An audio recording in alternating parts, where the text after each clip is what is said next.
Imagine a bird gliding effortlessly across the vast open sky, its wings outstretched, catching the wind, moving with complete ease, unfettered by the noise, the chaos, and the burdens of the world below.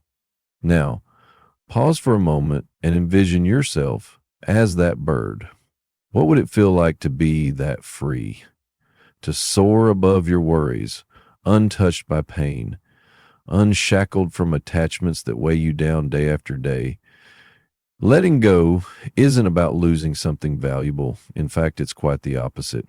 Letting go is about gaining something far more precious: freedom. It's the liberation of your mind, your heart, and your spirit. Today, we're going to delve into 5 profound, timeless teachings from the Buddha, lessons that, if you embrace them, have the power to not just uplift your spirit, but completely transform your life. These are the ancient yet ever-relevant truths that guide us to let go of suffering and welcome peace. But before we begin, if you find wisdom like this uplifting, if it stirs something in your heart and offers you clarity in the chaos of modern life, consider subscribing to our channel. Join us on this journey of inner transformation.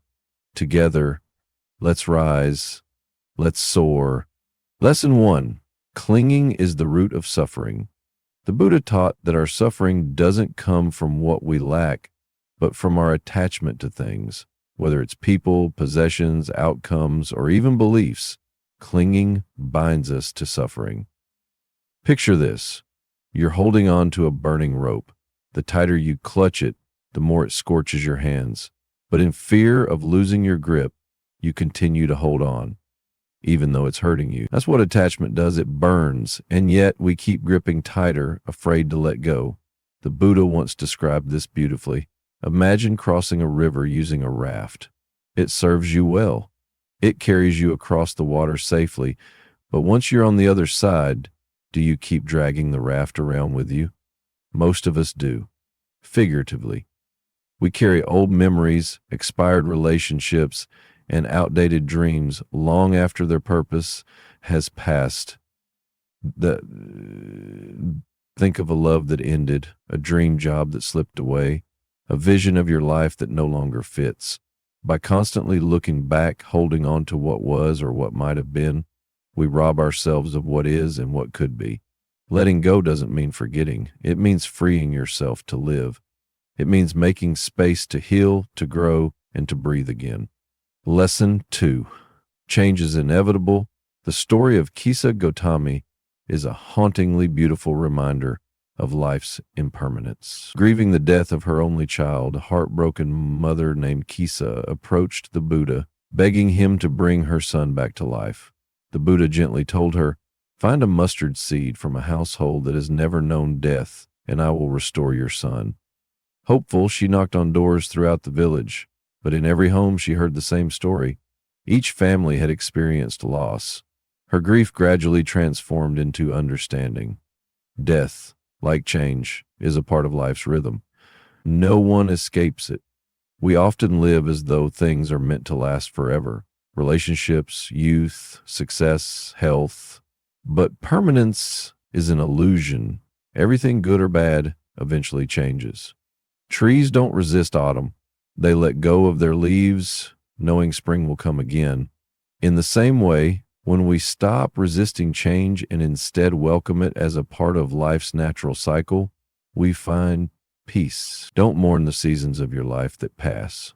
Celebrate them. Each one prepares the ground for the next. Lesson 3. Forgiveness liberates the soul. Holding on to anger is like holding a hot coal with the intention of throwing it at someone else. You are the one who gets burned, the Buddha once said. How many times do we replay the hurtful words someone spoke to us? How often do we let resentment sit like poison in our heart? When someone wrongs us, the pain is real, yes, but holding on to that pain only prolongs our suffering. Forgiveness is not a favor to others. It is a gift we give to ourselves. Imagine you're walking through life with a heavy sack slung across your shoulders. Each stone inside represents a grudge, a betrayal, a disappointment. With every step, You feel the weight dragging you down. But here's the thing. You don't have to carry it. You can set it down. Forgiveness doesn't mean excusing cruelty. It doesn't mean forgetting. It means choosing not to carry the pain any longer. It means releasing yourself from the emotional prison of the past. And sometimes the hardest person to forgive is yourself. Maybe it's time. Time to lay down that burden. Time to let go and let healing in. Lesson 4. Desires can be a trap. In one of his parables, the Buddha spoke of a deer that, driven by hunger, fell into a hunter's trap after chasing some bait. Its desire blinded it to the danger. We are not so different. In today's world, desire is everywhere. It's marketed, sold, and celebrated. We're told to want more, have more, be more. Social media, advertising, pop culture, they all fan the flames of craving. But here's the truth. When our desires rule us, we become their slaves. We chase status, validation, material possessions of success, believing happiness lies at the next milestone. Yet the moment we reach it, the satisfaction fades. We move on to the next thing, and the cycle continues. The Buddha taught that the root of suffering is desire. Not desire itself, but uncontrolled, excessive, compulsive. Simplify, reflect. Ask yourself, do I truly need what I want, or have I just been conditioned to want it? Would a quiet moment in nature, a genuine conversation, or simply being still offer more fulfillment than the latest gadget or social accolade? When you align your desires with your soul's nourishment instead of your ego's cravings, you will feel an unexpected lightness, a peace that isn't fleeting but lasting. Lesson 5. Live fully in the present moment. Do not dwell in the past. Do not dream of the future. Concentrate the mind on the present moment, the Buddha advised.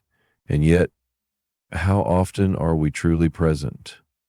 Our minds jump from past regrets to future anxieties, rarely settling in the only time that truly exists.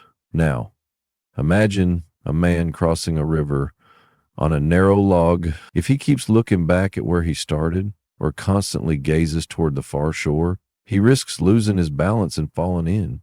His only hope is to focus on the step he's taking right now. Being present is not passive. It's not ignorance of what has been or what's to come. It's active engagement with life as it unfolds. You don't need to meditate for hours to practice mindfulness. It's in the small things. Feel the warmth of your morning coffee. Really listen to someone without planning your reply. Notice the breeze against your skin. These are sacred moments, gifts waiting to be unwrapped. The present moment is all you ever truly have. When you live in it, you begin to see the richness that was always there, hidden beneath the noise. Letting go isn't easy. It takes courage to release old wounds, to surrender control, to stop chasing, and to simply be. But if the Buddha's teachings show us anything, it's that in the act of letting go, we find everything we were searching for: peace, freedom, joy, and clarity. So imagine, what would your life feel like without the weight you've been carrying?